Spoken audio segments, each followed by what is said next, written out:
సంవత్సరం వ్యాప్తంగా అనేక, ఎందుకంటే మార్చి ఏప్రిల్ నుంచి వారు కేటాయిస్తున్నటువంటి భూములు చూస్తే, లేదా గత సంవత్సరం డిసెంబర్లో వారు తీసుకొచ్చినటువంటి పాలసీ ఏదైతే ఉందో ఆ పాలసీలో ఉన్నటువంటి లూప్ హోల్స్, అలాగే వీరు ఇదేదో వారి సొంత ఈ రాష్ట్రంలో ఉన్నటువంటి ప్రభుత్వ భూమి అంతా కూడా వారి సొంత జాగీర్లా వ్యవహరిస్తున్నటువంటి తీరు, తండ్రి కొడుకులు ఇద్దరు కూడా, ఇవన్నీ కూడా చాలా క్లియర్గా కనబడతా ఉన్నాయి. టీసీఎస్ 2022లో జగన్మోహన్ రెడ్డి గారు టీసీఎస్ చైర్మన్తో మాట్లాడి, తర్వాత వారి ఫుట్ ప్రింట్స్ ఆంధ్రప్రదేశ్లో విశాఖపట్నంలో జరగాలని చెప్పి టీసీఎస్, తర్వాత ఈ ప్రభుత్వం వచ్చిన తర్వాత కాగ్నిజెంట్, ఈ రెండు కంపెనీల పేరిట ఈ రెండు కంపెనీలకి 99 పైసలకి భూములు కేటాయిస్తున్నాం అని చెప్పారు. సో పెద్ద కంపెనీలు కాబట్టి వాటిని ప్రోత్సహించడంలో, వాటిని అవకాశం ఇవ్వడంలో తప్పులేదు. కానీ వీటి పేరిట ప్రైవేట్ రియల్ ఎస్టేట్ సంస్థలకి భూములు ఎందుకు కారు చౌకగా ఇస్తూ ఉన్నారు? పక్క రాష్ట్రాల్లో భూములనేమో వారు ఆక్షన్స్లో, ప్రభుత్వం దగ్గర ఆక్షన్లో భూములు కొంటున్నటువంటి సంస్థలకి, ఈ దేశంలో మిగిలినటువంటి ఏ రాష్ట్రంలో ఉన్నా అదే పద్ధతి ఫాలో అవుతున్నటువంటి ఆ సంస్థలకి, ఆంధ్రప్రదేశ్కి వచ్చేసరికి, విశాఖపట్నంకి వచ్చేసరికి వీరికి ఉన్నటువంటి ఈ ప్రభుత్వంతో ఉన్నటువంటి ఈ బ్యాక్డోర్ అగ్రిమెంట్స్ ఏంటి అనేటువంటిది అడుగుతా ఉన్నాం. సత్వా అనేటువంటి సంస్థ పక్క రాష్ట్రంలో ఒక 20 ఎకరాలు వారు ప్రభుత్వం నుంచో లేదా ప్రైవేట్ వారి దగ్గర నుంచో కొన్నప్పుడు ఎకరం 30 కోట్లకి, 40 కోట్లకి, 50 కోట్లకి కొన్నటువంటి హిస్టరీ ఉంది. వారు సహజంగా బెంగళూరు, హైదరాబాదు, పూణే, గోవా ఇటువంటి ప్రాంతాల్లో కార్యకలాపాలు చేసుకున్నటువంటి ప్రైవేట్ రియల్ ఎస్టేట్ సంస్థ. అక్కడ ఎకరం భూమి ప్రైవేట్ వారి దగ్గర కానీ, ప్రభుత్వం దగ్గర ఆక్షన్లో కానీ కొంటున్నటువంటి ఈ సంస్థలకి ఎందుకు విశాఖపట్నం వచ్చేసరికి 50 లక్షలకి, ₹1 కోటి భూములు ఎందుకు ఇస్తున్నారు? 30 ఎకరాలు హిల్ నెంబర్ 4లో ఎకరా 30 నుంచి 50 కోట్ల రూపాయలు విలువ చేసేటువంటి ఎకరా భూమిని మీరు 50 లక్షలకి, కోటికి, 1,50 లక్షలకి ఇస్తున్నటువంటి దాంట్లో మీకు ఆంతర్యం ఏంటి? ఇది నేను అడిగినటువంటి ప్రశ్న కాదు. మేము ప్రతిపక్షంగా మా తాలూకా అభిప్రాయాన్ని చెప్తూ వచ్చాం. నిన్న మొన్న కోర్టులో జడ్జి గారు అడిగారు, ఏమని అడిగారు? ఈ సంస్థలు, ఈ ప్రైవేట్ రియల్ ఎస్టేట్ సంస్థలకు ఇచ్చినప్పుడు మీరేమన్నా ఒక పద్ధతిని ఫాలో అయ్యారా? ఎక్స్ప్రెషన్ ఆఫ్ ఇంట్రెస్ట్ అనేటువంటిది మీరేమన్నా ఇష్యూ చేశారా? దాంట్లో ఏ కంపెనీలు పార్టిసిపేట్ చేశాయి? మీరు ఎలా అలాట్మెంట్ ఇచ్చారు? డైరెక్ట్గా అలాట్మెంట్ ఎలాగిస్తారు అనేటువంటి దానికి నాకు తెలిసి బహుశా ప్రభుత్వం దగ్గర సమాధానం ఉండదు. ఎందుకంటే వీరికి కావాల్సినటువంటి వారికి ఇవ్వడానికి నేరుగా ఒక పాలసీ పేరిట, పోనీ ఇదేం సాఫ్ట్వేర్ కంపెనీ కాదు, వీరేం ఉద్యోగాలు కల్పించేటువంటి సంస్థ కాదు. ఈ రియల్ ఎస్టేట్ సంస్థల బాధ్యత ఏంటంటే వాళ్ళు భూములు సేకరించుకొని, బిల్డింగ్లు కట్టుకొని, ఏదన్నా సంస్థ అద్దెకి వస్తే అద్దెకిచ్చుకునేటువంటి సంస్థలు ఇవన్నీ కూడా.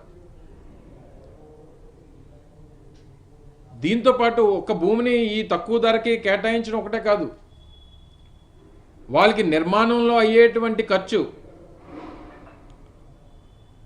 ఆ ఖర్చులో ₹2,000 ప్రభుత్వం చెల్లిస్తుందట. ఎప్పుడైనా విన్నాం మనం?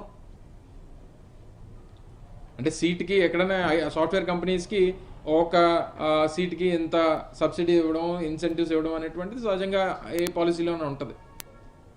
వారికి నిర్మాణంలో అయ్యే, అంటే ప్రైవేట్ రియల్ ఎస్టేట్ సంస్థ భూమి కారు చౌకగా ఇచ్చి నిర్మించేటువంటి ఆ నిర్మాణ ఖర్చులో ₹2,000 ప్రభుత్వం మళ్ళీ వారికి ఆ సబ్సిడీ కింద ఆ ₹2,000 తిరిగి వారికి ప్రభుత్వం నుంచి చెల్లించేటువంటి కార్యక్రమం.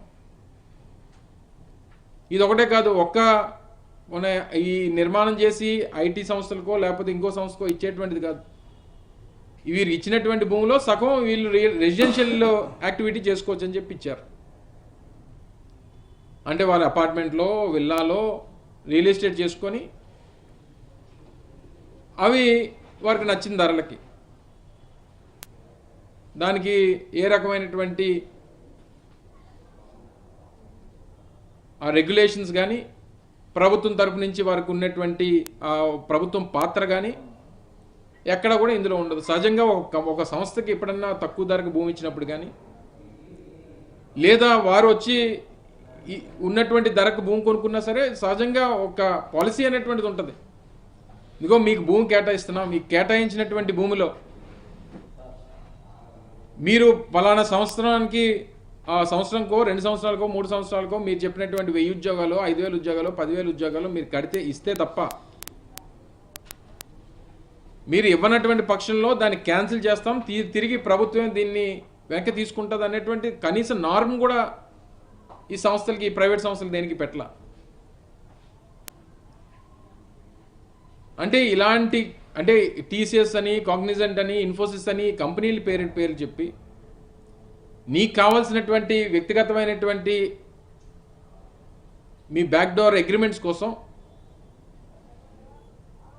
మీరు ఈ ప్రైవేట్ రియల్ ఎస్టేట్ సంస్థలకి భూములు కేటాయించి దాంట్లో ఇన్ని రకాలైనటువంటి పాలసీస్ పెట్టారు.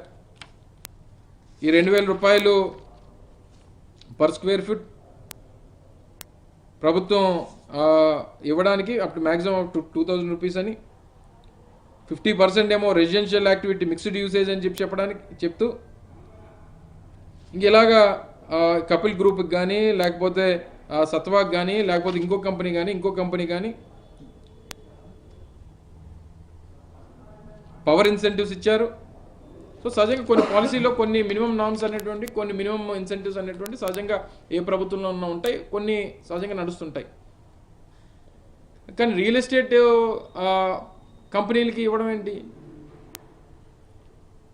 భూమి తక్కువకి ఇచ్చి వాడు నిర్మాణం చేసుకునేటువంటి ఖర్చులో సగం కూడా ప్రభుత్వమే పెట్టుకొని పవర్ ఇన్సెంటివ్స్ ఇచ్చి, మరి ఎందుకు వాడు చేస్తుందేంటి?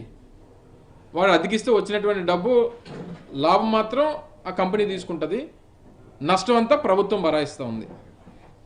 భూముల కేటాయింపులో ప్రభుత్వానికి నష్టం, వాడు నిర్మాణం చేసుకునేటువంటి దాంట్లో డబ్బు ఇచ్చేటువంటి దాంట్లో ప్రభుత్వానికి నష్టం, పవర్ టారిఫ్లు తక్కువ ధరలకు ఇచ్చినటువంటి దాంట్లో ప్రభుత్వానికి నష్టం. మరి అన్ని ప్రభుత్వానికి నష్టం వచ్చినప్పుడు అసలు ఎందుకు ఇచ్చారు? కారణం ఏంటి అనేటువంటిది ప్రజలు, వ్యవస్థలు, కోర్టులు అన్ని ప్రశ్నిస్తూ ఉన్న ముఖ్యమంత్రి గారు, వారి పుత్రరత్నం మాత్రం ఎక్కడా కూడా స్పందించరు.